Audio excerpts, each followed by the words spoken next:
மாண்புமிகு பேரவைத் தலைவர் அவர்களே, மாபெரும் தலைவர்கள் வழிநடத்திய மாண்பும் மாபெரும் வரலாற்று சிறப்பு கொண்ட இந்த சட்டமன்ற பேரவையின் 17வது சட்டமன்ற பேரவைக்கு நம்மையும் நம்ம தமிழக வெற்றிக் கழகத்தை சார்ந்த சட்டமன்ற உறுப்பினர்களையும் தேர்ந்தெடுத்து அனுப்பின நிரந்தரமாக என் நெஞ்சில் குடியிருக்கும் தாயன்புமிக்க தமிழக மக்கள் அனைவருக்கும் என்னுடைய மனப்பூர்வமான நன்றிகள். 17வது சட்டமன்ற கூட்டத்தொடரின் முதல் ஆளுநர் உரையின் மீதான நன்றி தெரிவிக்கும் தீர்மானத்திற்கு பதிலுரை வழங்க வாய்ப்பளித்த மாண்புமிகு பேரவைத் தலைவருக்கு நம் வணக்கத்தை தெரிவித்துக் கொள்கிறோம். மாண்புமிகு பேரவைத் தலைவர் அவர்களே, இந்த 17வது மாமன்றத்தில் அதிகப்படியான 12 கட்சிகளை சேர்ந்த பிரதிநிதிகள் தேர்ந்தெடுக்கப்பட்டிருக்கும். நாம கொள்கை ரீதியாகவும் நிலைப்பாடு ரீதியாகவும் வேறுபட்டு இருந்தாலும் மக்கள் பணி செய்வதுதான் நம்ம எல்லாருக்கும் பிரைமரியா இருக்கிற ஒரே எய்ம். அந்த வகையில தான் நம்ம எல்லாருமே நம்ம மக்களால் அங்கீகரிக்கப்பட்டு சட்டமன்றத்திற்கு வந்திருக்கிறோம். அதனால நாம கருத்தால் வேறுபட்டாலும் மக்கள் சேவை என்ற நோக்கத்தில் நம்ம மாநிலம் சார்ந்த விஷயங்கள்ல நாம எல்லாரும் ஒன்றிணைந்து பயணிச்சா நம்ம தமிழ்நாடு என்னைக்கும் எதிலையும் முதன்மை மாநிலமாக திகழும். ஆளுநர் உரைக்கு நன்றி தெரிவிக்கும் தீர்மானத்தில் பேசின மாண்புமிகு உறுப்பினர்களுக்கு நன்றி. எதிர்த்து பேசினாதான் எதிர்கட்சின்னு ப்ரூவ் பண்ண முடியும்னு நினைச்சுக்கிட்டு பேசின எதிர்கட்சியை சேர்ந்த எதிர்கட்சி தலைவர் உள்ளிட்ட மாண்புமிகு உறுப்பினர்களுக்கும் வணக்கமும் நன்றியும். பதிலுரை வழங்குற அதே நேரத்தில் நம்மளை சட்டமன்ற உறுப்பினராக தேர்ந்தெடுத்த பெரம்பூர் தொகுதி மக்களுக்கு நம்மளோட நெஞ்சார்ந்த நன்றிகள். அதே மாதிரி ராஜினாமா பண்ணிட்டாலும் நம்மளை தேர்ந்தெடுத்த திருச்சி கிழக்கு மக்களுக்கும் இந்த மன்றத்தில் நம்மளோட நன்றியை பதிவு செய்கிறோம். அப்புறம் நம்மளோட அரசியல் பயணத்தை பற்றியும் கொஞ்சம் பதிவு செய்ய விரும்புகிறோம். நாம ஏதோ ஷூட்டிங்லேருந்து நேராக வந்து சிஎம் ஆன மாதிரியே சில பேர் ஒரு இமேஜ் கிரியேட் பண்ணுறாங்க. அவங்களுக்கு அவங்க ஆசைப்படுற லாங்குவேஜ்லேயே சொல்கிறோம், அது வெறும் ரீல் தான், ரியல் கிடையாது. ஒரு சாதாரண நடிகனாத்தான் நம்ம கெரியர் தொடங்குச்சு. அப்புறம் அப்படியே சின்சியராக உழைச்சி மேலே வந்தோம். நம்ம கெரியரில் நாம மேலே வந்ததுக்கு இந்த விஜய் ஒருத்தன் மட்டுமே காரணம் இல்லை, அவனோட உழைப்பு மட்டுமே காரணம் இல்லை. இந்த விஜயோட உழைப்புக்கும் உயர்வுக்கும் பின்னாடி இருக்கிற ஒட்டுமொத்த தமிழ்நாட்டு மக்களோட அன்பும் அரவணைப்பும் தான் காரணம். ஒவ்வொரு வீட்டில் இருக்க ஒவ்வொருத்தரும் நம்மளை அவங்க வீட்டில் ஒருத்தனா ஏற்றுக்கிட்டது தான் நமக்கு கடவுளும் மக்களும் தந்த மிகப்பெரிய வரம். அதுக்காகவே கடவுளுக்கு சமமான நம்மளோட சொந்தங்களான தமிழக மக்கள் அனைவருக்கும் மீண்டும் மீண்டும் நன்றி. இப்படி நம்மளை தாயன்போடு அள்ளி அரவணைச்ச தமிழ்நாட்டு மக்களுக்கு நாம் எப்படியெல்லாம் துணையாக இருந்தோம், எப்படியெல்லாம் மக்களோட மக்களா இருந்தோம்னு சொல்றேன். 1990ஸ்லயே ரசிகர் மன்றமா இருந்தப்பவே மக்களுக்கு துணையா நிற்க ஆரம்பிச்சோம். அதுக்கப்புறம் நற்படி மன்றமாகவும் அதுக்கப்புறம் விஜய் மக்கள் இயக்கமாகவும் மாறி மக்களோட மக்களா நின்றுகிட்டு இருந்தோம். 2008 ஈழத் தமிழருக்கு ஆதரவா உண்ணாவிரதம் போராட்டம் செஞ்சோம். போர் முடிவுக்கு வரணும், நம்ம தொப்புள் கூடிய உறவுகளான ஈழத் தமிழர்களுக்கு பாதுகாப்பான நிம்மதியான ஒரு வாழ்வு கிடைக்கணும்னு அன்னைக்கே கோரிக்கை வச்சோம். 2009 ஆரம்பிச்ச விஜய் மக்கள் இயக்கம் வழியா நம்மளோட மக்கள் நல பணிகளை எக்ஸ்டெண்ட் அண்ட் எக்ஸ்பேண்ட் பண்ணிக்கிட்டே வந்தோம். கல்விக்கு துணையா இருந்தோம், சோசியல் சர்வீஸ் செஞ்சோம், வெள்ள நிவாரணத்துல துணையா இருந்தோம், கொரோனா காலத்துல மக்களுக்கு தோள் கொடுத்தோம். விலையில்லா விருந்தகம், குருதியகம், முட்டைப்பால் ரொட்டி திட்டம், விழியகம், பயிலகம், நூலகம், இப்படி பல வழியில மக்களுக்கு துணையா இருந்தோம். அப்புறம் நம்மளோட திரைப்படங்கள்ல நம்மளால முடிஞ்ச வரைக்கும் ஊழல் எதிர்ப்ப சொன்னோம், சமூக நீதியை சொன்னோம், கல்வியை பத்தி சொன்னோம், அரசியலை பத்தி சொன்னோம். அரசியலை பத்தி பேசுனதுனால நம்ம படங்கள் சந்திச்ச இதுவரைக்கும் சந்திக்கிற பிரச்சனையை பத்தி எல்லாருக்குமே தெரிஞ்சதுதான். இது மட்டும் இல்லாம 2011 நாகப்பட்டினத்துல மீனவர் பிரச்சனைகளுக்கு ஆதரவா ஒரு பெரிய பொதுக்கூட்டம் நடத்தினோம். மீனவர்கள் மீதான தாக்குதலை கண்டிச்சு பேசி அதுல நம்மளோட எதிர்ப்பை பதிவு செஞ்சோம். 2017 ஜல்லிக்கட்டு போராட்டத்தில் தமிழர் பண்பாட்டு உரிமைக்கான நம்மளோட ஆதரவை தெரிவித்தோம். 2018 ஸ்டெர்லைட் போராட்டம் துப்பாக்கி சூட்ல பாதிக்கப்பட்ட நம்ம சொந்தங்களை நேர்ல சந்திச்சு ஆறுதல் சொன்னோம். 2021 உள்ளாட்சி தேர்தலில் விஜய் மக்கள் இயக்க வேட்பாளர்கள் போட்டியிட்டு ஜெயிச்சாங்க. கல்வி விருது விழா நடத்தி சிறந்த மதிப்பெண் பெற்ற மாணவ மாணவிகளுக்கு ஊக்கத்தொகையும் பரிசும் கொடுத்தோம். 2024 தமிழக வெற்றி கழகத்தை ஆரம்பிச்ச உடனேயே CAA-வை எதிர்த்து அறிக்கை விட்டோம். அரசியல் கட்சி ஆரம்பிச்சு விழுப்புரம் மாவட்டத்தில் விக்கிரவாண்டியில நம்மளோட முதல் மாநில மாநாட்டிய வெற்றி கொள்கை திருவிழாவை நடத்தினோம். தந்தை பெரியார், பெருந்தலைவர் காமராஜர், அண்ணல் அம்பேத்கர், வீரமங்கை வேலுநாச்சியார், மக்கள் சேவகர் அஞ்சலை அம்மாள்னு நம்மளோட 5 கொள்கை தலைவர்களை அறிவிச்சோம். இந்தியாவிலே 2 பெண் ஆளுமைகளை கொள்கை தலைவர்கள் அறிவிச்ச ஒரே கட்சி நம்ம டிவிக்கு மட்டும்தான் என்ற பெருமையோடு அறிவிச்சோம். பெரியார் சொன்ன மாதிரியே அவர் சொன்னதுல நமக்கு ஏற்புடையதை மட்டும் எடுத்துக்கிட்டோம். அவரோட கடவுள் மறுப்பு கொள்கையில நமக்கு உடன்பாடு இல்லைன்னு ஓப்பனா அறிவிச்சோம். நமக்கு கடவுள் நம்பிக்கை உண்டுன்னு அறிவிச்சோம். யாரோட நம்பிக்கைக்கும் நாம் எதிரானவங்க இல்லைன்னு தெளிவா அறிவிச்சோம். பெண் கல்வி, பெண்கள் முன்னேற்றம், சமூக சீர்திருத்தம், சமூக நீதி, இப்படி பெரியாரோட கருத்துக்களை நிறையவே ஏத்துக்கிட்டோம்னு அறிவிச்சோம். அண்ணல் அம்பேத்கரோட சம வாய்ப்பு, சம நீதி, சமத்துவத்தை ஃபாலோ பண்ணுவோம்னு அறிவிச்சோம். பெருந்தலைவர் காமராஜரோட மதச்சார்பின்மையை ஏத்துக்கிட்டதோட அவரோட நேர்மையான நிர்வாகத்தையே ஒரு கொள்கையா ஏத்துக்கிட்டோம்னு அறிவிச்சோம். வீரமங்கை வேலு நாச்சியாரோட மண் மீட்பையும் சமூக நல்லிணக்கத்தையும் பின்பற்றுவோம்னு அறிவிச்சோம். மக்கள் சேவகர் அஞ்சலை அம்மாளோட விடுதலை வேட்கையையும் மக்களோட வாழ்வாதாரத்துக்காக உறுதியாக நிற்கிறதையும் பின்பற்றுவோம்னு சொன்னோம். எல்லாருக்கும் எல்லாமும் கிடைக்கணும், எம் மதமும் நம் மதம்னு சொல்லி மதச்சார்பற்ற சமூக நீதி தான் நம்ம கொள்கைன்னு அறிவிச்சோம். நம்ம கொள்கை எதிரி யாரு, அரசியல் எதிரி யாருன்னு ஓப்பனா அறிவிச்சோம். எல்லாத்துக்கும் மேல பிறப்புக்கும் எல்லா உயிர்க்கும்ன்றத நம்மளோட அடிப்படை அரசியல் கோட்பாட்டா அறிவிச்சுட்டு தான் அரசியலுக்கே வந்தோம். நம்ம மதுரை மாநாட்டில் நம்மளோட தேர்தல் அரசியல் மற்றும் ஆட்சி அதிகார அரசியல் வழிகாட்டியா அறிஞர் அண்ணாவையும் புரட்சி தலைவர் எம்ஜிஆரையும் ஏத்துக்கிட்டதா அறிவிச்சோம். அப்புறம் இன்னனையும் நாம இங்க பதிவு செஞ்சே ஆகணும். எல்லாரும் கட்சி ஆரம்பிச்சுட்டு தான் ஒவ்வொரு வீட்டுக்குள்ளேயும் போவாங்க. ஆனா நாம ஒவ்வொரு வீட்டுக்குள்ளேயும் போனதுக்கு அப்புறம் தான் கட்சியவே ஆரம்பிச்சிருக்கிறோம். ஒவ்வொரு வீட்டுல ஒவ்வொருத்தரும் நம்மள அவங்க பிள்ளையா, மகனா, அண்ணனா, தம்பியா ஏத்துக்கிட்டதும் இயல்பா நடந்துச்சு. தமிழ்நாட்டு மக்களோட மனசுக்குள்ள போறதுக்கு நாம பட்ட பாடு நமக்கு மட்டும்தான் தெரியும். இதெல்லாம் புரிஞ்சாலும் புரியாத மாதிரி இருக்கிறவங்க தான் நம்மள நடிகன் என்று சொல்லியும் நம்ம கட்சிய நடிகன் கட்சின்னு சொல்லியும் சில நக்கல், நையாண்டி இதெல்லாம் பேசுவாங்க. அதை பத்தி நமக்கு கவலை இல்லைன்னு. இப்படி நம்ம அரசியல் பயணம் ரொம்ப டிரான்ஸ்பரண்டா தான் ஆரம்பிச்சிருக்கு. இந்த 2026 தேர்தலில் கூட்டணியே இல்லாமல் தனியா நின்னோம். மக்கள் நம்மள தெளிவா புரிஞ்சுக்கிட்டதாலையும் நம்ம டிவிகே தோழர்களோட உழைப்பாலையும் நாம 35% வாக்குகளை வாங்கினோம். 1,72,00,000 வாக்குகளோட தமிழ்நாட்டிலேயே தனி பெரும் கட்சியா வந்தோம்.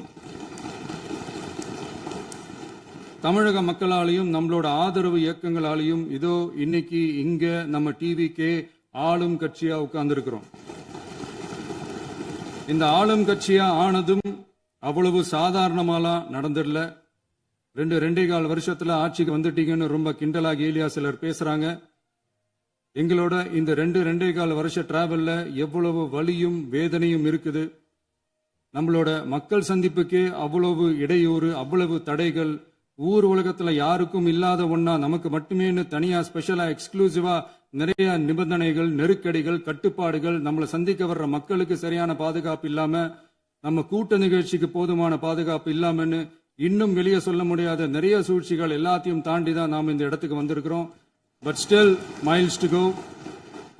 நம்ம டிராவல்ல எல்லாத்துக்கும் உச்சமா நம்மளோட சொந்தங்கள், நம்மளோட உறவுகள், 41 பேர் கரூர் சம்பவத்தில் இழந்த வேதனை எல்லாம் எப்படி சொல்றதுனே தெரியல. நம்ம மனசு விட்டு என்னைக்கும் அந்த வலியும் வேதனையும் நீங்கவே நீங்காது. அதுலயும் நம்ம மேலேயே பழி போட்ட கொடுமையெல்லாம் இருக்கும் பாருங்க, அதெல்லாம் வேற லெவலுங்க. என்னத்துக்கு அப்படியெல்லாம் செஞ்சாங்கன்னு தெரியல. அரசியல்னா இப்படியெல்லாம் கொடூரமா இருக்கணுமா என்ன? சரி விடுங்க. இந்த விஜய் இவனோட மக்களுக்காக எதையும் தாங்க தயாராகிட்டான். இவ்வளவு பெயின்ஃபுல்லான நம்ம பொலிட்டிக்கல் டிராவல்ல நம்மளோட மிகப்பெரிய ஆறுதலும் பலமும் என்ன தெரியுமா? என் நெஞ்சில் குடியிருக்கும் என்னோட தமிழ்நாட்டு மக்களும் என் உயிருக்கு உயிரான என்னோட தோழர்களும் தான். அவங்களோட பலத்தால தான்.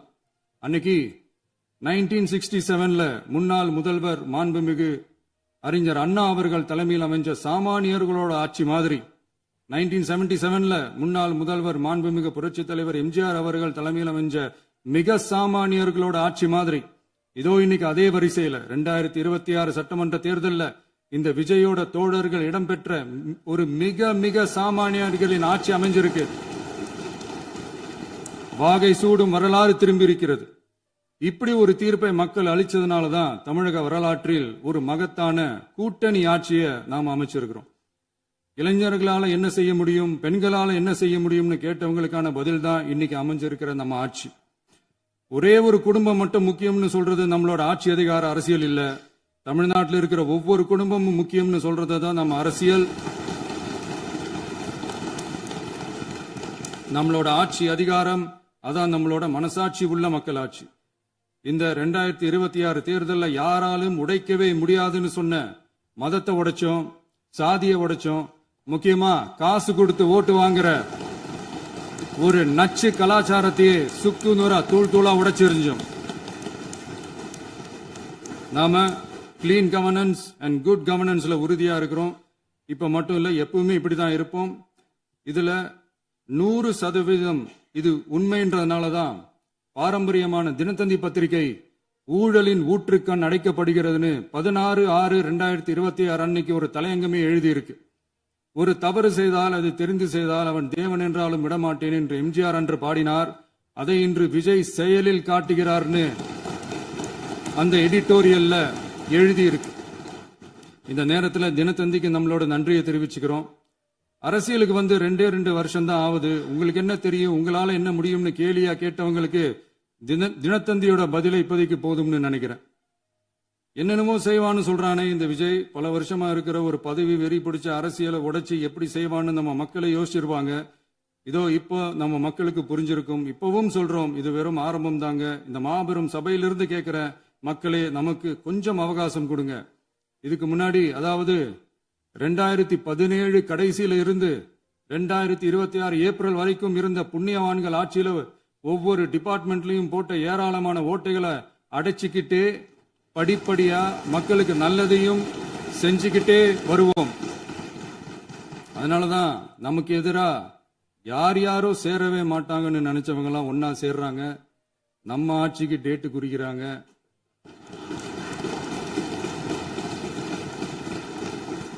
சரி, அவங்கள நம்ம மக்களே பார்த்துப்பாங்க, அதை விடுங்க.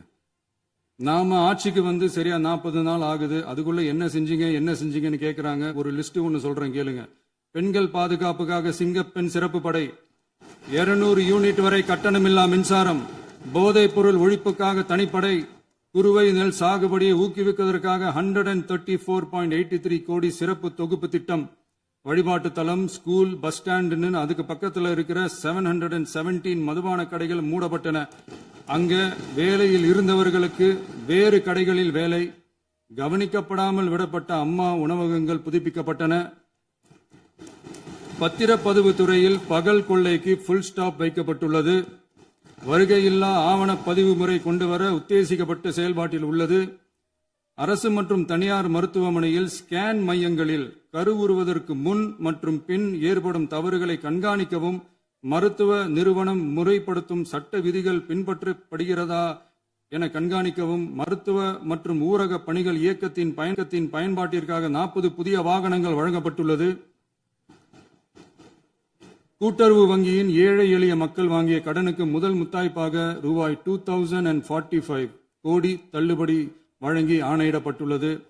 ஒன்றிய அரசிடம் கேட்டுக்கொண்டதற்கிணங்க கடந்த 2 வருடமாக நிறுத்தி வைக்கப்பட்ட இருந்த ஜல் ஜீவன் மிஷன் திட்டம் புதுப்பிக்கப்பட்டு ஜல் ஜீவன் மிஷன் திட்டம் 2.0 நடைமுறைக்கு கொண்டு வரப்பட்டுள்ளது. 18,500 கோடி அளவில் உறுதியளிக்கப்பட்ட காஞ்சிபுரம் மாவட்டத்தில் மைய விரிவாக்க திட்டம், கோயம்புத்தூரில் மின்னணு பொருட்கள் மற்றும் மின்னணு அமைப்புகள் உற்பத்தி திட்டம் மற்றும் திருவள்ளூர் மாவட்டத்தில் காட்டுப்பள்ளி எல்என்டி கப்பல் கட்டும் தளம் விரிவாக்க திட்டத்திற்கு ஒப்பந்தங்கள் போடப்பட்டுள்ளன. அனைத்து நிர்வாக நடவடிக்கைகளும் மின்னணு முறையில் மாற்றம் கொண்டுவர நடவடிக்கை எடுக்கப்பட்டு வருகிறது. சட்டவிரோத கல்குவாரி மற்றும் அனுமதியின்றி கனிமங்களை எடுத்துச் செல்வது தடுக்கப்பட்டுள்ளது. பல்வேறு குவாரிகள் சீல் வைக்கப்பட்டுள்ளன. கனிமங்களை கண்காணிப்பது, எல்லைகளை நிர்ணயிப்பது மற்றும் ஆளில்லா விமானம் மூலம் அளவீடு செய்வது போன்றவற்றை செயல்படுத்துவதற்கான பணிகள் மேற்கொள்ளப்பட்டு வருகின்றன. அனைத்து துறைகளிலும் அலுவலர் தலையீடு இல்லாமல் லஞ்ச லாவண்யமற்ற தமிழகத்தை உருவாக்க அனைத்து நடவடிக்கைகளும் முடுக்கிவிடப்பட்டுள்ளது. இதெல்லாம் சாம்பிள் தான், இன்னும் இருக்கு. இந்த வெறும் 40 நாளுக்குள்ளேயே இவ்வளவு செஞ்சிருக்கோம்னா இனி வர்ற நாட்கள்ல கொஞ்சம் கொஞ்சமா படிப்படியா ஸ்டெடியா உழைச்சி லஞ்சலாவணம் இல்லாத, ஊழல் இல்லாத, பெண்களுக்கு பாதுகாப்பான, சுதந்திரமான, டிரான்ஸ்பரண்டான தமிழ்நாட்டை நம்ம சொந்தங்களான தமிழக மக்களுக்கு தர்றதுதான் நம்மளோட ஒன் அண்ட் ஒன்லி டார்கெட். கண்டிப்பா அதை நிறைவேற்றியே காட்டுவோம். 8 கோடி மக்கள் நம்மளோட இருக்கிறப்போ ஏங்க இதை செய்ய முடியாது? மாண்புமிகு பேரவைத் தலைவர் அவர்களே, தமிழ்நாட்டின் கருவூலம் எப்படி திசை மாறி உருமாறி தேய்ந்து ஓய்ந்து கிடக்கிறதுன்னு சொன்னாங்க.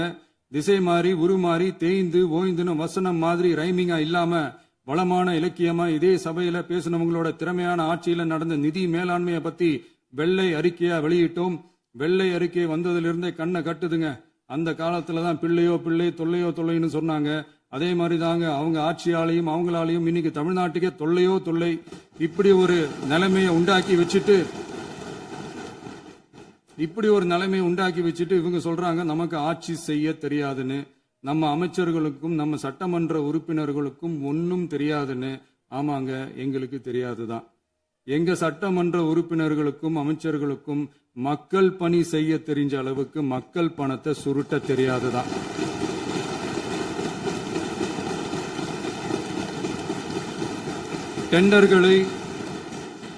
டெண்டர்களை முறைப்படுத்த தெரிஞ்ச அளவுக்கு அதோட ரேட்டை உயர்த்தி ஊழல் செய்ய தெரியாதுதான். பதவி உயர்வு வழங்கவும் பணி இடமாற்றம் கலந்தாய்வு நடத்தவும் தெரியுமே தவிர பதவி உயர்வுக்கும் பணியிட மாற்றத்திற்கும் பணம் பறிக்க தெரியாதுதான். புதிய பணியிடங்கள் உருவாக்க தெரியுமே தவிர அந்த பணியிடங்களை பணத்துக்கு விற்க தெரியாதுதான். கோயில்கள்ல நடக்கிற நிர்வாக சீர்கேட்டை தடுக்க நீங்க பேசுங்க, நீங்க கண்டிப்பா பண்ணுங்க. கோயில்கள்ல நடக்கிற நிர்வாக சீர்கேட்டை தடுக்க தெரியுமே தவிர கோயில் பணத்தை கொள்ளையடிக்க தெரியாதுதான். தங்கத்தை உருக்கி தாரை வார்க்க தெரியாதுதான். கனிம வளத்தை பாதுகாக்க தெரிஞ்ச அளவுக்கு கனிமத்தை வித்து கொள்ளையடிக்க தெரியாதுதான். அரசு வருமானத்தை அரசு கஜானாவுக்கு மாத்த தெரிஞ்ச அளவுக்கு அந்த பணத்தை தனிப்பட்ட கஜானாவுக்கு மடை மாத்த தெரியாதுதான். போதை கலாச்சாரத்தை தடுக்க தெரிஞ்சவங்களுக்கு போதை கலாச்சாரத்தை வளர்க்க தெரியாதுதான். நம்ம குடும்பத்தில் இருக்கிற பாட்டி, அம்மா, அக்கா, தங்கச்சி, குழந்தைங்களை, பெண்களை மதிக்க தெரிஞ்சவங்களுக்கு ஓசி பஸ், 1000 ரூபாய் கேஸ், இப்படியெல்லாம் பேச தெரியாதுதான். எங்க உறுப்பினர்களுக்கும் அமைச்சர்களுக்கும் மக்கள் சேவை தெரிந்த அளவிற்கு சுயநல தேவையை செஞ்சிக்க தெரியாதுதான். அதனாலதான் சொல்றோம், எங்களை பார்த்து எதுவும் தெரியாதுன்னு சொல்றவங்களுக்கு சொல்றோம், இதெல்லாம் எங்களுக்கு தெரியாதுதான். உங்களை மாதிரி முறைகேடுகளை செய்யறத நாங்க தெரிஞ்சுக்கவும் போறதில்ல, தெரிஞ்சுக்கவும் ஆசைப்படல. அத கடைசி வரைக்கும் எங்களுக்கு தெரியாமலே இருந்துட்டு போகட்டும். அதனால நாங்களும் எங்க மக்களும் வெரி வெரி ஹாப்பி தான். மாண்புமிகு பேரவைத் தலைவர் அவர்களே, எதிர்ப்பவர்கள் எதிர்க்கட்சி என்பதற்காக எங்கள் ஆட்சி மீது 1000 பழி போடலாம். ஆனாலும் தமிழக மக்களுக்கு உண்மையை உணர்த்த வேண்டியது நம்மளோட கடமை. மின்வெட்டை பொறுத்தவரை தமிழ்நாடு மின்மிகை மாநிலமாக இருந்தாலும் கடந்த காலங்களில் ஏற்பட்ட நிர்வாக குளறுபடிகளும் மின்சார சாதனங்கள் மற்றும் மின் மாற்றிகளில் ஏற்படும் பழுதாலும் வேண்டுமென்றே சிலரின் நடவடிக்கைகளாலும் இந்த மின்வெட்டிற்கு காரணமாக உள்ளது. மின் விநியோக மீட்பு நடவடிக்கைகளை ஒருங்கிணைப்பதற்காக எதிர்பாராமல் இரவு நேரங்களில் ஏற்படும் மின் தடங்களை விரைந்து சரி செய்வதில் 10 உயர்மட்ட கண்காணிப்பு குழுக்கள் மற்றும் 125 சிறப்பு மின் தடை நீக்க ரோந்து வாகனங்கள் வழங்கப்பட்டு 24 மணி நேரமும் கண்காணிக்கப்படுகிறது. கூடுதலாக தற்போது 77 புதிய மின் தடை நீக்க மையங்களும் உருவாக்கப்பட்டுள்ளன. விரைவில் இந்த மின்வெட்டு நிலைமை அறவே நீக்கப்படும். மாண்புமிகு பேரவைத் தலைவர் அவர்களே, நம்ம விவசாயிகள் எல்லாரும் நம்மள நல்லா புரிஞ்சுக்கிட்டு தமிழக வெற்றி கழகத்தை ஏத்துக்கிட்டாலும் எதிர்க்கட்சிகளோட தூண்டுதலால சில இடங்கள்ல சில போராட்டங்கள் நடக்குது. எதிர்க்கட்சிகள் என்னதான் சித்து வேலை செஞ்சாலும் விவசாய பெருமக்கள் எல்லாரும் நம்ம ஆட்சி அவங்களுக்கான ஆட்சி தான் நல்லா புரிஞ்சுதான் வச்சிருக்கிறாங்க. இந்த வருஷம் எல்னினோ விளைவா எப்பவும் இருக்கிறத விட இந்த டைம் மழை குறையுங்கிறதையும் நம்ம விவசாயிகள் உணர்ந்துதான் இருப்பாங்க. இருந்தாலும் நம்ம அரசு நம்ம விவசாயிகளோட வாழ்வாதாரத்துக்காக பக்கபலமாகவும் உறுதியாகவும் துணை நிற்கும்ங்கிறத தெரிவிச்சுக்கிறோம். நம்ம தமிழகத்தில் ஏற்கனவே நடந்த அதி அற்புதமான சூப்பரான நிர்வாக திறன் கொண்ட 50 வருஷ அரசியல் அனுபவம் கொண்ட 2.0, 3.0, 4.0 பல 0.0 மாடல் ஆட்சி நடத்த கனவு கண்டவங்களோட அட்டகாசமான ஆட்சிக்காரங்க பல்வேறு விதமான நிதி நெருக்கடியை நம்ம மக்களுக்கும் நமக்கும் பரிசா கொடுத்துட்டு போய் இருந்தாலும் கூட்டுறவு வங்கிகளின் மூலம் 75,000 வரை பயிர்கடன் பெற்று குறு சிறு இதர பெரு விவசாயிகளுக்கு 100% முழுமையான பயிர்கடன் தள்ளுபடியும் 75,000க்கு மேல் கடன் பெற்றவர்களுக்கு குறைந்தபட்சமாக 35,000 பண பயன் கிடைக்கும் அளவிற்கு மொத்தம் 14,43,504 விவசாயிகளுக்கு ரூபாய் 5,932.23 கோடி பயிர்கடன் தள்ளுபடி வழங்கப்பட்டுள்ளது. மாண்புமிகு பேரவைத் தலைவர் அவர்களே, நாம ஒன்றியத்தில் கூட்டுறவு கூட்டாட்சி, மாநிலத்தில் சுயாட்சி என்ற கொள்கையை கொண்டவங்க தான் ஏற்கனவே அறிவிச்சிருக்கிறோம். தற்போதைய ஒன்றிய அரசு சார்ந்த கட்சியுடன் அரசியலில் கொள்கை அளவில் நேர் எதிராக நிக்கிறவங்க தான் நாம. அதே சமயத்தில் எதுக்கெடுத்தாலும் கண்ணை மூடிக்கிட்டு ஒன்றிய அரசோட மோதல் போக்கை விரும்புறவங்க நாம இல்ல. நமக்கு எப்பவுமே தமிழகத்தின் வளர்ச்சி மட்டும்தான் முக்கியம். அதுக்காக நம்மளோட அரசியல் ரீதியான கொள்கைகளையோ மாநில உரிமைகளையோ கொஞ்சம் கூட விட்டு கொடுக்கவே மாட்டோம். அதுல ரொம்ப தெளிவாகவும் உறுதியாகவும் இருக்கிறோம். இனியும் இப்படித்தான் இருப்போம். அதுல ஒருபோதும் மாற்றமே இருக்காது. அதனால இதுல யாரு திசை திருப்ப வேலையில் ஈடுபட்டாலும் அவங்க எல்லாரும் மக்கள் மத்தியில் தோற்பது உறுதி. எனவே நம்ம மக்களுக்கோ சிறுபான்மை சகோதரர்களுக்கோ நம்ம ஆதரவு இயக்கங்களுக்கோ எந்தவித சந்தேகமும் வேண்டாம். நாம் யாரோட டீமும் இல்ல. நாம எப்பவுமே பியூரான பீப்புள்ஸ் டீம். இன்னும் சொல்ல போனா நாம secular team, social justice team. மாண்புமிகு பேரவைத் தலைவர் அவர்களே, அரசு விழாக்கள், கல்வி நிறுவனங்கள் மற்றும் பல அதிகாரப்பூர்வ நிகழ்ச்சிகளோட தொடக்கத்தில் நம்ம தமிழ்தாய் வாழ்த்த பாடுறதுதான் வழக்கமா இருக்கு. தமிழ்தாய் வாழ்த்த பொறுத்த வரைக்கும் நம் அரசு இதுல நம்மளோட உறுதியான நிலைப்பாட்டை ஒன்றிய அரசுக்கு மிக தெளிவா தெரிவிச்சிருக்கு. அது இல்லாம இதில் மாநில அரசின் கொள்கைக்கு ஏற்ப ஒன்றிய அரசின் அறிவிக்கையில் திருத்தம் மேற்கொள்ள கோரிக்கையும் விடுக்கப்பட்டுள்ளது. நீட் தேர்வை பொறுத்தவரை கிராமப்புற மற்றும் பொருளாதார ரீதியாக பின்தங்கிய மாணவர்களுக்கு சமமான வாய்ப்பை வழங்குவதில்லை. மருத்துவ கல்வியில் சமூக நீதி மற்றும் சம வாய்ப்பை நீட் பாதிக்கிறது என்பதை உணர்கிறோம். எனவே மருத்துவ படிப்புகளுக்கான சேர்க்கையை 12ஆம் வகுப்பு மதிப்பெண்களின் அடிப்படையில் நடத்த வேண்டும் என்று நமது அரசு வலியுறுத்தி வருகிறது. மத்திய அரசிடம் நீட்டிலிருந்து தமிழ்நாட்டிற்கு விலக்கு வழங்க வேண்டும் என்று கோரிக்கை விடுத்துள்ளது. மாண்புமிகு பேரவைத் தலைவர் அவர்களே, பேரறிஞர் அண்ணா அவர்கள் தலைமையிலான அரசு 1968 இருமொழி கொள்கையை நடைமுறைப்படுத்தியது. தமிழ் ஆட்சி மொழி, தமிழ் மொழியை பாதுகாப்பது, மாணவர்களுக்கு ஆங்கிலத்தின் மூலம் உலக அளவிலான வாய்ப்புகளை வழங்குவது, எந்த ஒரு மொழியையும் கட்டாயமாக திணிப்பதை தவிர்ப்பது மற்றும் எதிர்ப்பது, நிலத்தின் மொழி மற்றும் பண்பாட்டு அடையாளத்தை பேணுவது என்பதை நம் தமிழக வெற்றிக் கழக ஆட்சி ஏற்றுக்கொண்டுள்ளது. எனவே தமிழ்நாட்டில் தமிழ் ஆட்சி மொழி மற்றும் இருமொழி கொள்கை என்பதில் நமக்கு மாற்று கருத்தே இல்லை.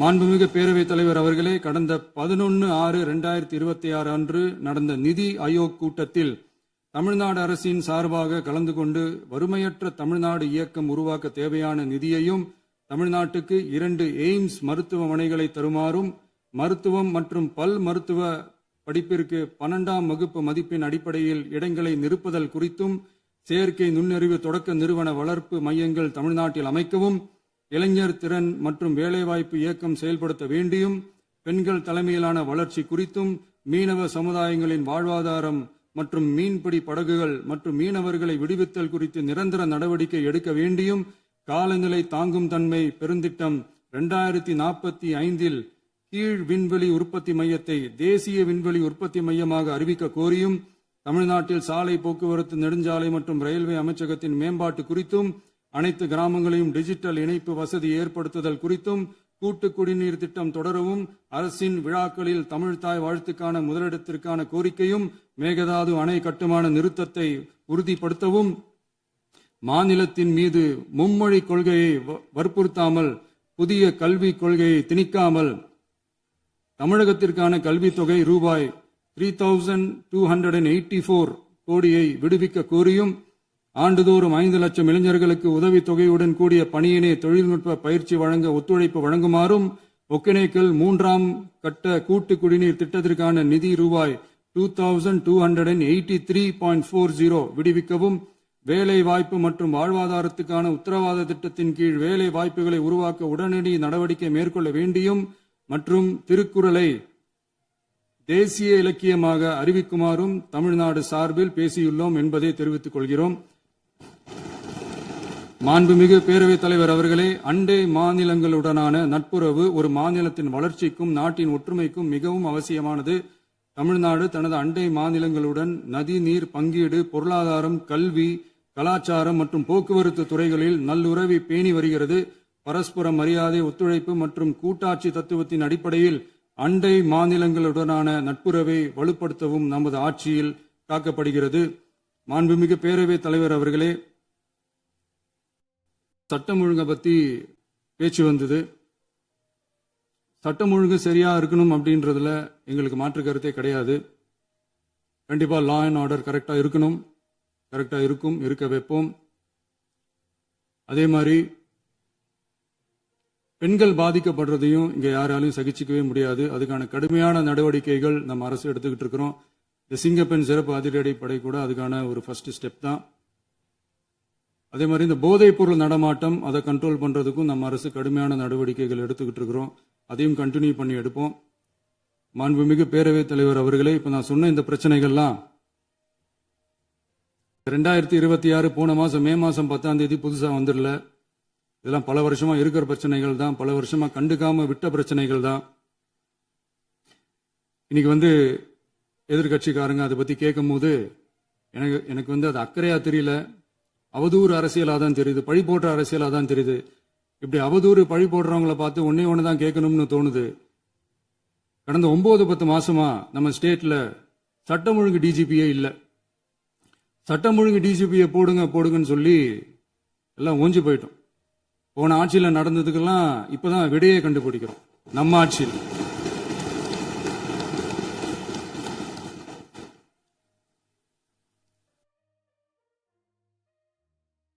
இந்த போதைப் பொருள் நடமாட்டம் தாறுமாறா அப்படியே பரவி கொட்டி கிடக்குது.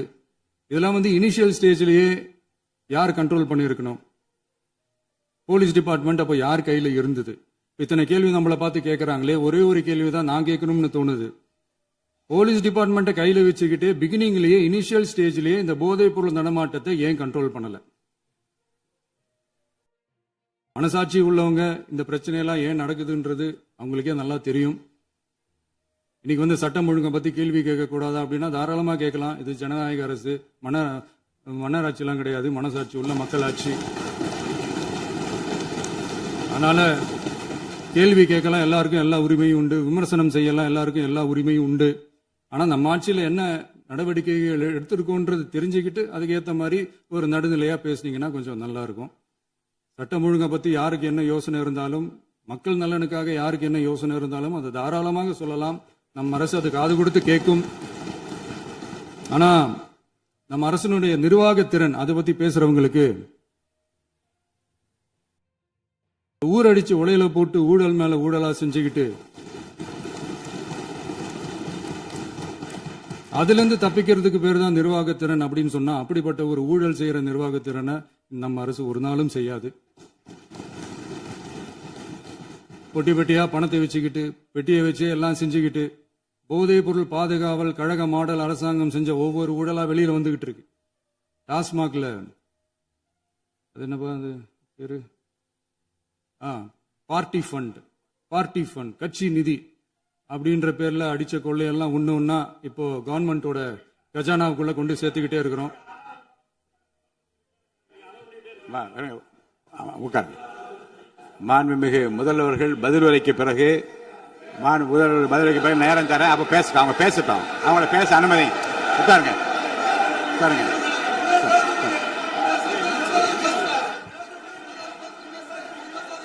மாண்புமிகு அலோவ் பண்றேன் உட்காருங்க. மாண்பு உறுப்பினர்கள் நீங்க இங்க உட்காருங்க, அமைதியா உட்காரு. நீங்க எல்லாம் உட்காருங்க. உட்காருங்க, உட்காருங்க. மாண்புமிகு நீங்க எல்லாரும் உட்காருங்க, உட்காருங்க, உட்காருங்க, உட்காருங்க, உட்காருங்க. அமைதியா உட்காருங்க. இருங்க, உட்காருங்க. அப்புறம் நீங்க என்ன உட்காருங்க, நான் கொடுப்பேன். உட்காருங்க, நான் பாயிண்டா வர கொடுங்க, நான் கொடுக்குறேன். உட்காருங்க, உட்காருங்க, உட்காருங்க, உட்காருங்க, உட்காருங்க, உட்காருங்க, உட்காருங்க, உட்காருங்க, உட்காருங்க, உட்காருங்க, உட்காருங்க. மாண்புமிகு முதல்வர் அவர்கள் போர்வையாக நிதானமாக சொல்லிக்கொண்டே இருக்கிறார். நீங்க குறிப்பெடுத்து வைத்துக் கொள்ளுங்கள். பேசி முடித்தவுடன் நான் உங்களுக்கு அவகாசம் தருகிறேன். நீங்க ஒன்னு ஒன்னா சொல்லுங்க, என்ன என்பது நீங்க சொல்லுங்க. உங்க சொல்லுகிற வாய்ப்பை நான் உங்களுக்கு தருகிறேன். இப்போது மாண்புமிகு முதலமைச்சர் உங்கள் உரையை தொடரலாம்.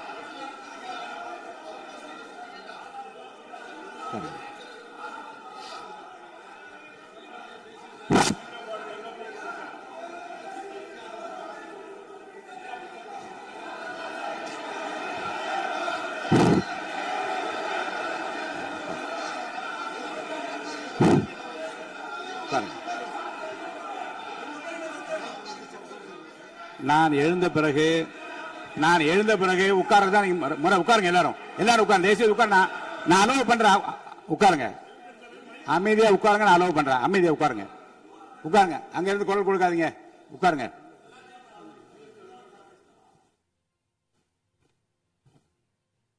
இனிமையான இந்த விவாதத்தில் இதுவரை குறுக்கீடுகள் இல்லாமல்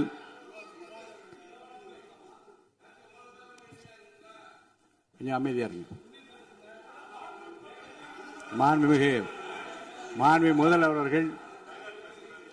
முதல்வர் அவர்கள் பேசி முடித்தவுடன் பாயிண்ட் ஆஃப் ஆர்டர் கேட்டிருக்கேன், நான் அனுமதிக்கிறேன். எதிர்க்கட்சி தலைவருக்கு மட்டும் நான் அனுமதி தருகிறேன். அவர் எழுந்து பேசலாம். மாண்பு முதலமைச்சர் நீங்க கண்டினியூ பண்ணி முடிக்கலாம். நீ எல்லாரும் எழுந்துச்சீங்கன்னா சரி வராது. உட்காருங்க, நான் சொல்லியிருக்கேன். உட்காருங்க, உட்காருங்க,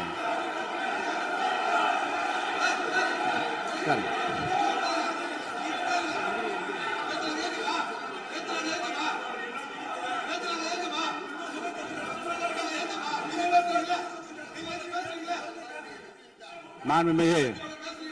மாண்பு உறுப்பினர் அமைதி காக்க வேண்டும். நேற்று எதிர்க்கட்சி தலைவர் பேசுகிற போதும் அவர் பேசுகிற எல்லாவற்றுக்கும் நான் அனுமதி அளித்தேன்.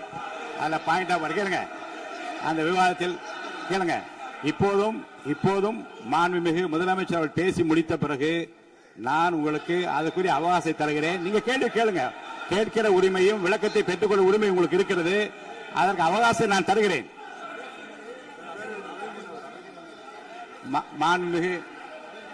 மாண்புமிகு உறுப்பினர் அமருங்க. நான் என் தீர்ப்பை சொல்லுகிறேன். மாண்புமிகு முதலமைச்சர் அவர்கள் பேசி முடித்தவுடன் எதிர்க்கட்சி தலைவருக்கு அந்த வாய்ப்பை நான் தருகிறேன். நிச்சயமா அந்த கேள்வி கேட்கலாம். உட்காருங்க எல்லாரும். பேரவை முன்னவர் பேசுங்க. மாண்பு பேரவைத் தலைவர் அவர்களே, இன்று இவர்கள் முயற்சி செய்வது அவர் ஆளுங்கட்சியாக இருக்கின்ற போது இருங்க, நான் சொல்லிடுறேன் பிளீஸ். ஒரே நிமிஷம் நான் சொல்லிடுறேன் பிளீஸ். ஆளும் கட்சியாக இருக்கின்ற போது நீங்கள் சொன்ன ஒரே வார்த்தை, நாங்கள் பேசி முடித்ததற்கு பிறகு குறிப்பிடுத்துவிட்டு நீங்கள் எந்த கேள்வி வேண்டுமானாலும் கேட்கலாம் என்று ஒரு முறையை நீங்கள் பின்பற்றினீர்கள். அதே முறையை இப்போது பின்பற்ற வேண்டும் என்று கேட்டுக்கொள்கிறேன். பள்ளிக்கல்வித்துறை அமைச்சர், பள்ளிக்கல்வித்துறை அமைச்சர். மாண்புமிகு பேரவைத் தலைவர் அவர்களே, நேற்றைய தினம் கூட எதிர்க்கட்சி தலைவர் சொன்னதை முழுமையாக கேட்டு இறுதியில் ஒரு வாய்ப்பு தந்தீங்க. அதுவும் இல்லாம இந்த நேரத்தில் நேரலையில் நீங்களும் பாக்குறீங்க. அங்கிருந்து ஒருமையில் விழித்து இந்த பக்கம் இருக்க உறுப்பினர்களை பார்த்து அப்படின்னு ஒருமையில் விழிப்பதை உங்கள் மூலமாக கண்டிக்கிறேன். அந்த வார்த்தையை அவை குறிப்பிலிருந்து நீக்கணும். கண்ணியம் காத்து முதல்வர் முழுமையாக பேசுவதை காத்து கண்ணியம் காத்து இந்த சபைக்கு ஒரு மரபு இருக்கிறது, அதை மூத்த உறுப்பினர்கள் பின்பற்றபடி உங்கள் மூலமாக கேட்டுக்கொள்கிறேன். மாண்புமிகு முதலமைச்சர் அவர்கள் உரையை தொடரலாம். நான் தரேன். நான் உறுதியாக மாண்புமிகு முதலமைச்சர் அவர்கள் பேசி முடித்தவுடன் எதிர்க்கட்சி தலைவருக்கு அந்த வாய்ப்பு தரப்படும் என்பதை உறுதியாக சொல்லிவிட்டேன். இடையிலே குறுக்கீடு செய்யாமல் அந்த பேச்சு முழுமையாக பேசி முடிக்க நீங்கள் அனுமதி வழங்க வேண்டும் என்று கேட்டுக்கொள்கிறேன். அமைதியா உட்காருங்க, அவங்க பேசி முடிக்கட்டும், நீங்க கேளுங்க. நான் என்ன சொல்றேன், கேட்கிற உரிமையும் விளக்கத்தை கேட்டு பெற உரிமையும் உங்களுக்கு இருக்கிறது. ஆனா இடையிலே குறுக்கீடு செய்யாமல் அதை முடிக்கும்படி நான் கேட்டுக்கொள்கிறேன். மாண்புமிகு முதலமைச்சர் அவர்கள் தொடர்ந்து நீங்க பேசலாம்.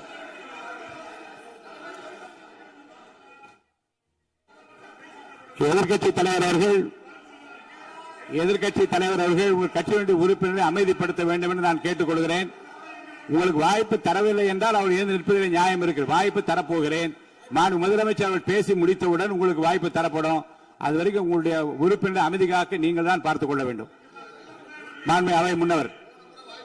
மாண்புமிகு பேரவைத் தலைவர் அவர்களே, அவர் அப்போது சொன்னது வேறு, இப்போது நடந்து கொள்கிற முறைகள் வேறாக இருக்கிறது.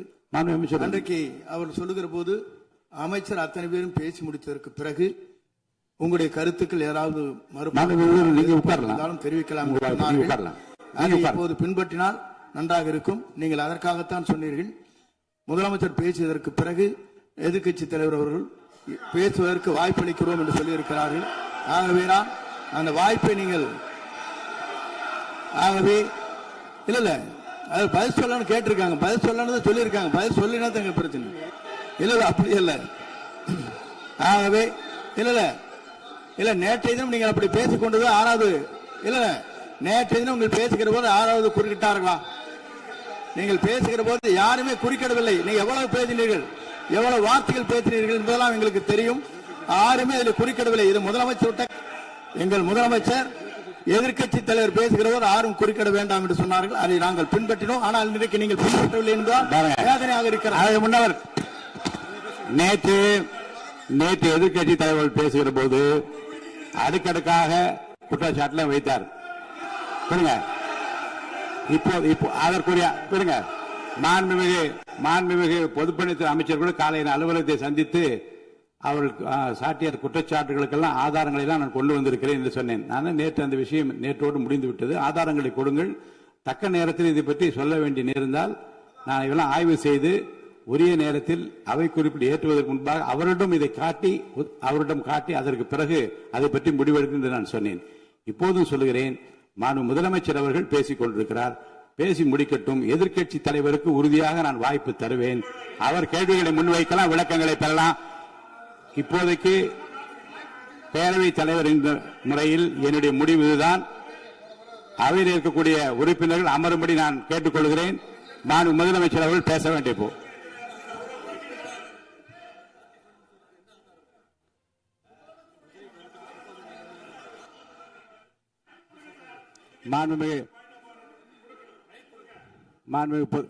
இருங்க. அதை முன்னவர்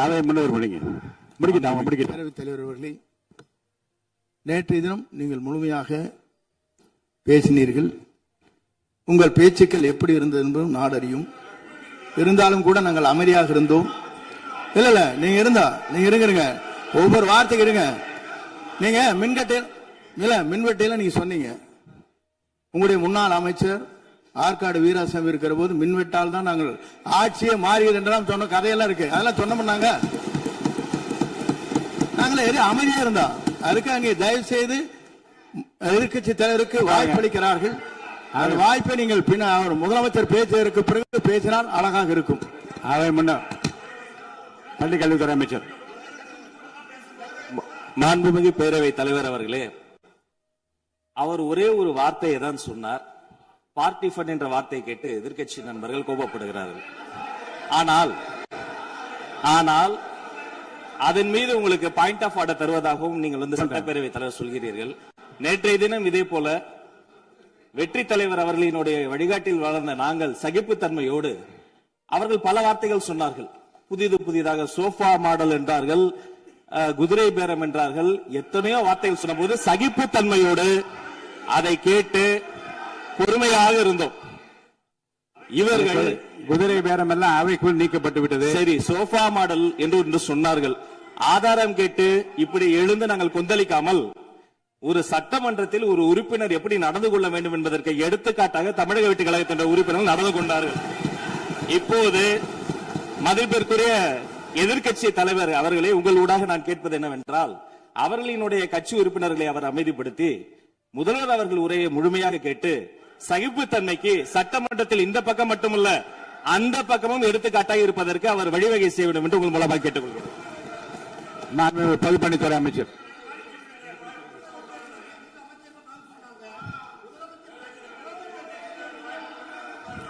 மாண்புமிகு பேரவைத் தலைவர் அவர்களே, திராவிட முன்னேற்ற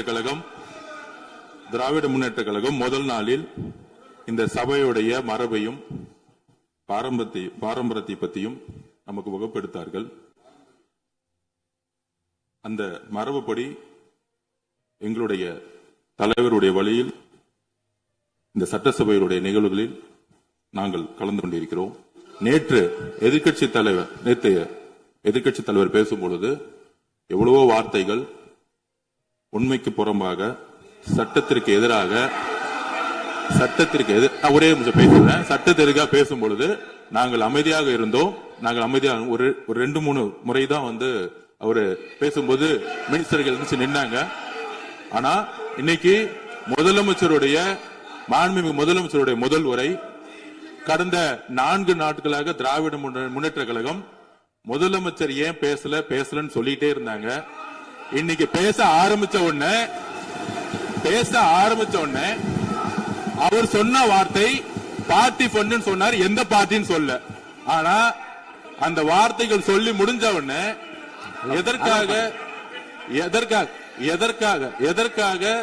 எதற்காக முதலமைச்சருடைய பேச்ச இவங்க குறுக்கிறாங்கன்னு தெரியல. நீங்கள் சொன்னதுபடி முதலமைச்சர் பேச வேண்டும். பேசிய பின்பு கருத்துகளுக்கு பதிலளிக்க அவர்கள் பதிலளிக்கும், நாங்களும் பதிலளிக்க தயாராக இருக்கிறது பதிவு பண்றோம். மாண்புமிகு முதலமைச்சர் அவர்கள்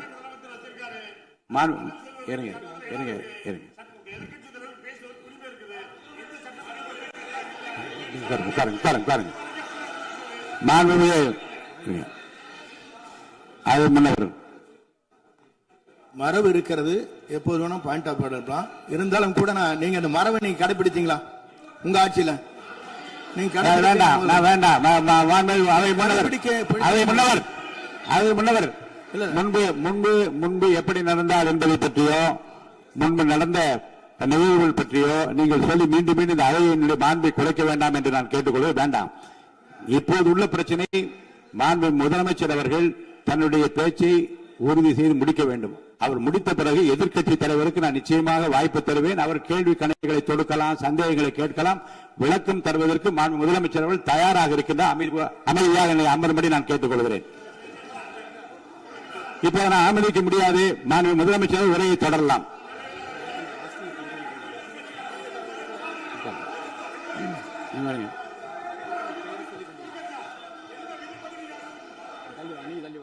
மாண்புமிகு உறுப்பினர் ஆஸ்டின் உங்க இடத்துல போய் உட்காருங்க.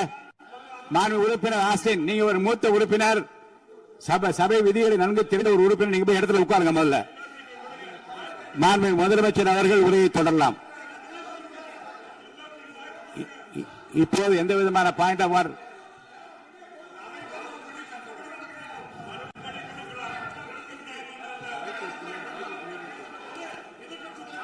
நான் வாய்ப்பு இல்லை என்று சொன்னால் நீ எழுந்து நிற்பதிலே நியாயம் இருக்கிறது. உட்காருங்க. வாய்ப்பு உறுதியாக எதிர்க்கட்சி தலைவருக்கு பாயிண்ட் ஆஃப் ஆர்டர் மட்டுமல்ல, உட்கார்ந்து அவர் பேசிய பேச்சுக்களை என்னென்ன இருங்க, என்ன உங்களுக்கு சந்தேகம் இருக்கிறதோ, வினாக்கள் இருக்கிறதோ அதை நீங்க கேட்கலாம். அவர் பதில் சொல்வதற்கு தயாராக இருக்கிறார். பேசி முடிக்கின்ற வரை அமைதி காக்கும்படி உங்களை நான் கேட்டுக்கொள்கிறேன். மாண்புமிகு எதிர்க்கட்சி தலைவர் முழு ஒத்துழைப்பை நீங்கள் தர வேண்டும் என்று நான் எதிர்பார்க்கிறேன்.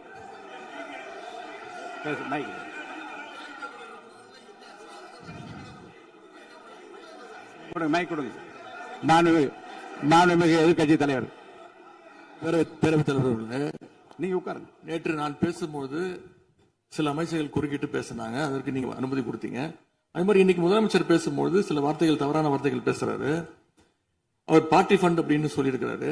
அவர் அமைச்சர் அந்த பார்ட்டி ஃபண்ட் எந்த பார்ட்டின்னு கூட சொல்ல தைரியம் இருந்தா சொல்லுங்க, நாங்க அதெல்லாம் ஃபேஸ் பண்ண தயாரா இருக்கோம். எதையும் ஆதாரத்தோடு எதையும் பேசுங்க. நீங்க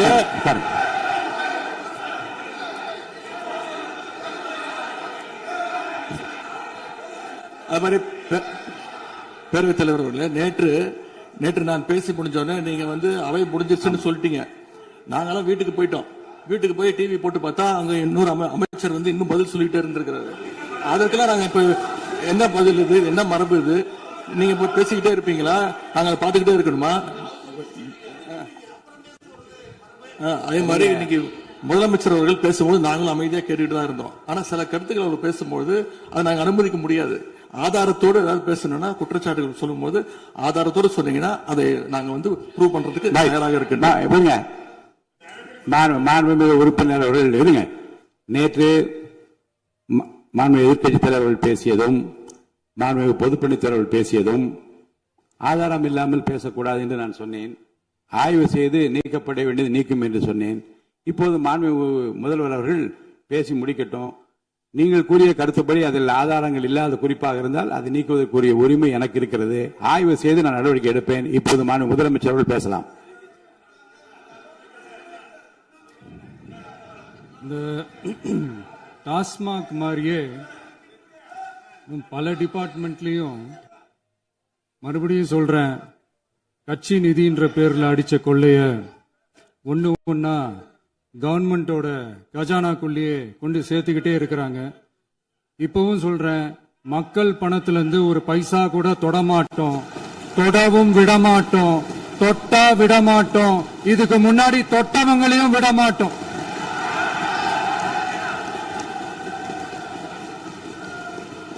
ஒவ்வொரு ஊழலா வெளியில வரும் போலே, ஒவ்வொரு வேஷமா கலைஞ்சிரும் போலே, இங்க இருக்கிற நிறைய பேரு நடுங்கி போய் இதுல நம்ம மேல அவதூறு வேற. இப்ப புதுசா ஒரு வெப்பன் ஒண்ணு கொண்டு வந்திருக்காங்க. அது என்ன தெரியுமா? அவங்க தயவால தான் நம்ம ஆட்சி நடக்குதாம். மக்கள் தயவால இந்த ஆட்சி நடந்துகிட்டு இருக்கு. மனசாட்சி உள்ள சக்திகளோட ஆதரவால இந்த ஆட்சி நடந்துகிட்டு இருக்கு. நாங்க தான் அனுப்பி வச்சோம் அப்படின்றாங்களே. அனுப்பி வச்சவங்களுக்கு மினிஸ்ட்ரியில இடம் கொடுத்தா ஏன் கதறீங்க? ஏன் இவ்வளவு கோவம்? ஏன் இவ்வளவு கதறல்ஸ்? இதுல இன்னொரு முக்கியமான விஷயம், மார்க்சிஸ்ட் கம்யூனிஸ்ட் கட்சி நமக்கு ஆதரவு கொடுத்தது சுயேட்சையா எடுத்த முடிவுன்னு சொல்றாங்க. அதே மாதிரி இந்திய கம்யூனிஸ்ட் கட்சி நமக்கு ஆதரவு கொடுத்தது சுயேட்சையா எடுத்த முடிவுன்னு சொல்றாங்க. இதுல எங்க இருந்து நாங்க தான் அனுப்பி வச்சோம்னா புரியலையே. மக்களுக்கு நல்லா புரியும். எல்லாத்தையும் தெளிவா பார்த்துக்கிட்டு இருக்கிறாங்க.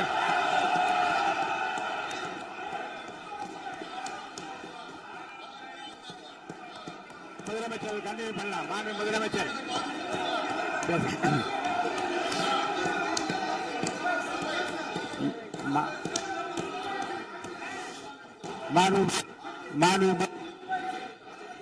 முதலமைச்சர் கண்டினியூ பண்ணலாம்.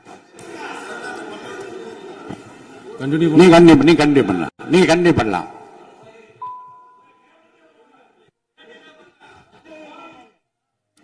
இந்த சமூக நீதி அரசுன்னு சொல்றவங்களை பார்த்து கேட்கிறேன், நம்ம பட்டியலின சகோதரர்களுக்கு எத்தனை அமைச்சர் பதவி கொடுத்தீங்கன்னு கொஞ்சம் சொல்ல முடியுமா?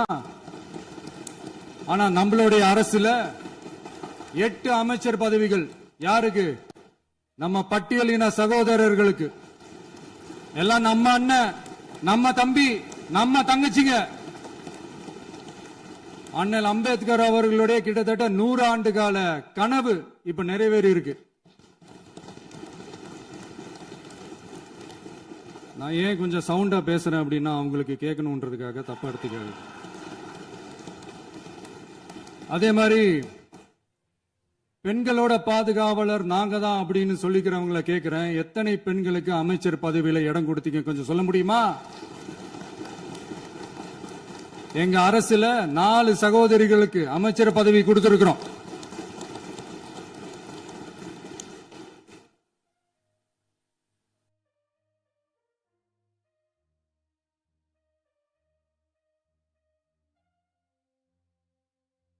அதனால மக்களால் நிராகரிக்கப்பட்டு மக்களால் அகற்றப்பட்டவங்களுக்கு ஒன்னே ஒன்னு சொல்லிக்கிறோம், தப்பே செய்ய மாட்டோம், ஊழலே செய்ய மாட்டோம், நேர்மையா தான் இருப்போம், நியாயமா தான் இருப்போம் அப்படின்னு சொல்றவங்களால மட்டும்தான் கூட்டணி ஆட்சி அமைக்க முன்வரும். ஆட்சியிலையும் பங்கு, அதிகாரத்திலையும் பங்கு கொடுக்க முன்வரும். ஊழல்லையே ஊறி போனவங்களால இந்த கூட்டணி ஆட்சியோ ஆட்சியிலையும் பங்கோ அதிகாரத்திலையும் பங்கு கொடுக்க முன்வராது. மெஜாரிட்டி இருந்தாலும் தரமாட்டாங்க, மெஜாரிட்டி இல்லைனாலும் தரமாட்டாங்க. கேட்டா ரெடிமேடா ஒரு பதில் ஒண்ணு வச்சிருப்பாங்க, கூட்டணி ஆட்சியை மக்கள் விரும்ப மாட்டாங்கன்னு. அதே மக்கள் தான் இப்ப அவங்கள பார்த்து சிரிக்கிறாங்க. நான் பதவியேற்ற அன்னைக்கு கொஞ்சம் டைம் அவகாசம் கேட்டேன். எதுக்கு கேட்டேன்? நிதி நிலைமை எல்லாம் கொஞ்சம் மோசமா இருக்குது, அதெல்லாம் கொஞ்சம் சரி செஞ்சுக்கிட்டு படிப்படியா கொஞ்சம் கொஞ்சமா நான் கொடுத்த வாக்குறுதிகள்லாம் செயல்படுத்துவேன், அதுக்காக கொஞ்சம் டைம் அவகாசம் கேட்டேன். நான் ஏதோ வேற எதுக்காகவோ வேற யாருக்காகவோ ஏதோ அவகாசம் கேட்ட மாதிரி. அடுத்து இங்க சபையில இல்லாதவங்களை பத்தி பேச வேண்டாம்னு நினைக்கிறேன்.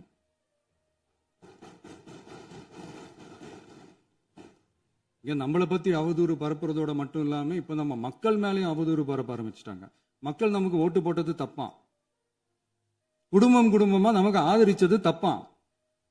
இது இப்ப இல்ல, நான் சொல்றது எம்ஜிஆர் அவர்கள் காலத்திலிருந்தே. அப்பவே அவர் ஜெயிச்சப்போ அதே மக்களை தப்பு தப்பா பேசுறது. மக்கள் என்ன பண்ணிட்டாங்க, எம்ஜிஆர் என்ன பண்ணிட்டாரு, எம்ஜிஆர் என்ன இது பண்ணிட்டாரு. 50 வருஷமா ஒரே டெக்னிக்கா.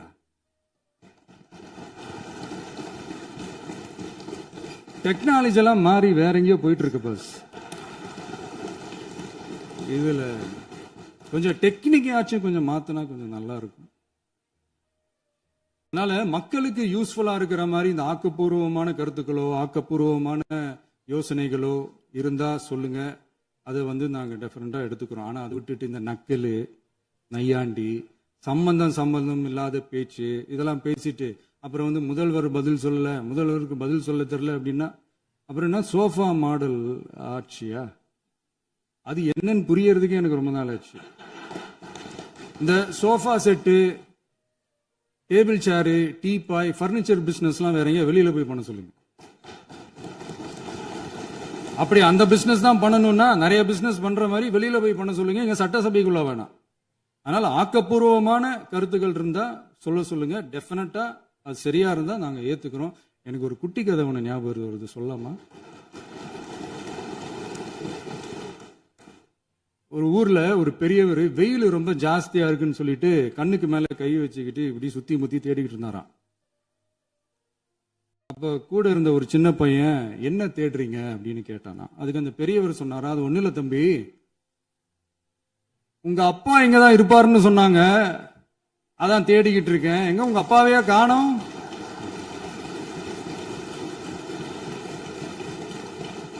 இல்ல அந்த எங்களுக்கும் நக்கலா நையாண்டியா சம்பந்தம் இல்லாத குட்டி கதை இதெல்லாம் எங்களுக்கும் பேச தெரியும். அந்த கதையில பெரியவர் அப்படி சொன்னாராம், தப்பா எடுத்துக்காதீங்க. அந்த கதையில பெரியவர் அப்படி கேட்டாராம். அதனால யாரும் இங்க டென்ஷன் ஆக வேணாம். அதனால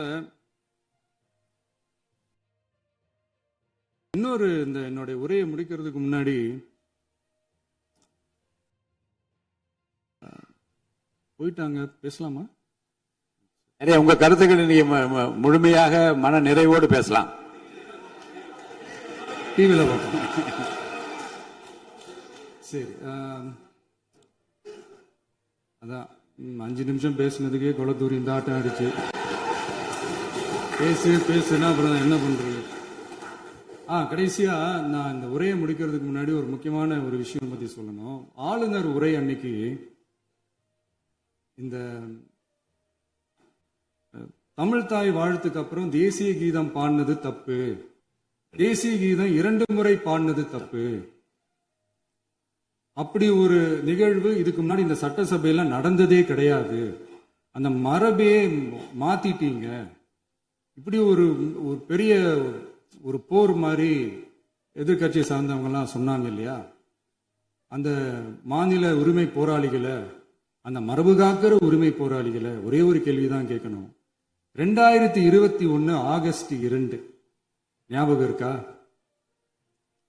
centenary celebration of Tamil Nadu legislature. அந்த ஃபங்க்ஷன்ல நம்ம முன்னாள் முதலமைச்சர் கருணாநிதி அவர்களோட கலைஞர் அவர்களுடைய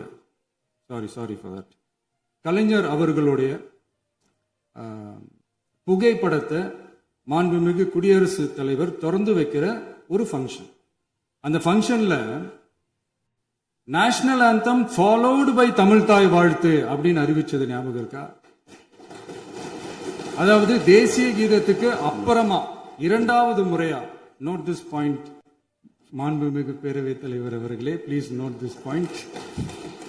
தேசிய கீதத்துக்கு அப்புறம் இரண்டாவது முறையாக தமிழ்தாய் வாழ்த்து பாடப்படும் அப்படின்னு சொன்னது ஞாபகம் இருக்கா? அதுவும் முத்தமிழ் அறிஞர் அப்படின்னு சொல்ற நம்ம கலைஞர் அவர்களுடைய அந்த புகைப்படம் வெளியிட்டு விழாவில் அவர் இருந்த இதே சபையில தமிழ இரண்டாவது இடத்துக்கு தள்ளினது யாருன்னு ஞாபகம் இருக்கா? அது மட்டும் இல்ல, அந்த தேசிய கீதத்தை நாட்டுப்பண் நேஷனல் ஆந்தம்னு சொல்லி அதே ஃபங்க்ஷன்ல கடைசியா ஃபங்க்ஷன் முடியும் போது செகண்ட் டைம் தேசிய கீதம் பாடினதும் ஞாபகம் இருக்கா? இதே அவையில் தான், அது அவை குறிப்பிலும் இருக்கிறது, இதே அவையில் தான் நடைபெற்றது. இந்த தக்க நேரத்தில் இந்த ஆதாரங்களை அளித்த மாண்பு முதல்வர்களுக்கு நன்றியை தெரிவித்துக் கொள்கிறேன். டவுட் இருந்தா இந்த புக்கை பார்த்து தெரிஞ்சுக்கலாம். அதனால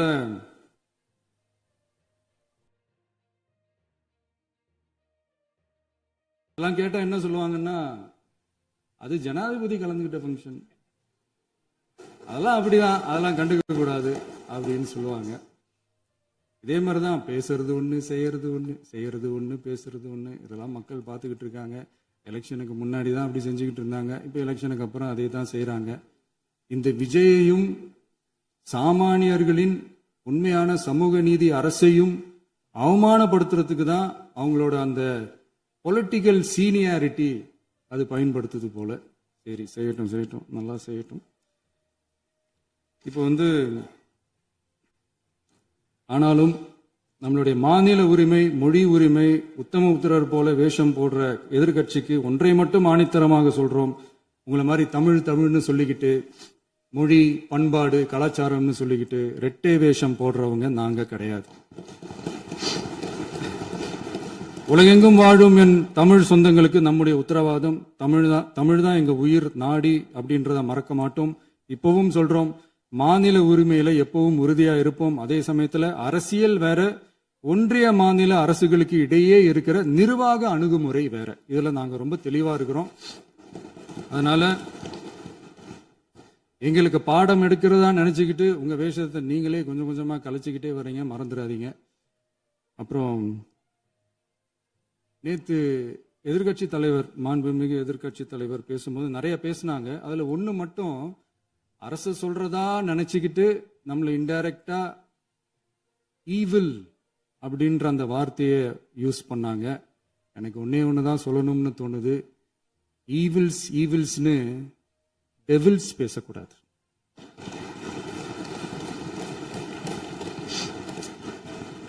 அவங்க இருந்திருந்தா ஒரு ஆக்ஷன் பண்ணணும்னு எனக்கு தோணுச்சு. எல்லாரும் போயிட்டாங்க. பர்மிஷன் பண்ணலாமா? இப்பவும் பண்ணலாம், ஒன்றும் தப்பு இல்லை.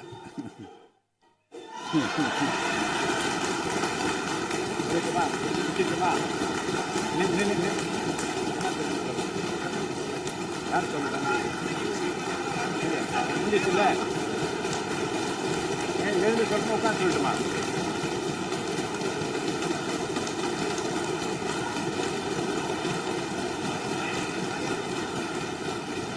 விவாதம்